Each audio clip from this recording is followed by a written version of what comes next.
Welcome to TNPSC நிச்சயம். So random கொஸ்டின்ஸில் recent டேஸில் நடந்த ஒரு எக்ஸாமோடைய 3 பாலிட்டி கொஸ்டின்ஸாக பார்க்க போகிறோம். ஸோ ஃபஸ்ட்டு கொஸ்டின், அடிப்படை உரிமைகள் எவ்வாறு நிறுத்தி வைக்க முடியும்? ஸோ அடிப்படை உரிமைகள் அப்படிங்கிற டாபிக் வந்து பார்த்தீங்கன்னா பகுதி 3 வந்து கொடுத்துருப்பாங்க. ஸோ பகுதி 3 கிட்டத்தட்ட 6 தலைப்புகளில் அடிப்படை உரிமைகள் அப்படிங்கிறது கொடுக்கப்பட்டிருக்கும். ஸோ அந்த அடிப்படை உரிமைகள் எப்பொழுது நிறுத்தி வைக்க முடியும் அப்படின்னா, உச்சநீதிமன்றம் விரும்பினால் அது வந்து நிறுத்தி வைக்க முடியாது, பிரதமரின் ஆணையினாலும் நிறுத்தி வைக்க முடியாது.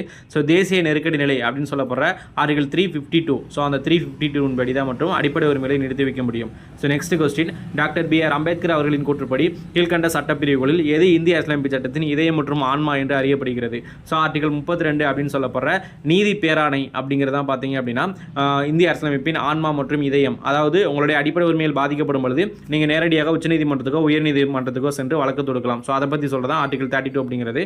3வது, மாநிலங்களவையின் தலைவராக செயல்படுகிறார். ஸோ குடியரசு துணைத் தலைவர் தான் மாநிலங்களவையின் தலைவராக செயல்படுகிறார். அவருடைய வயது 35, மறைமுக தேர்தல் மூலமாக வந்து செலக்ட் பண்ணுறார். Welcome to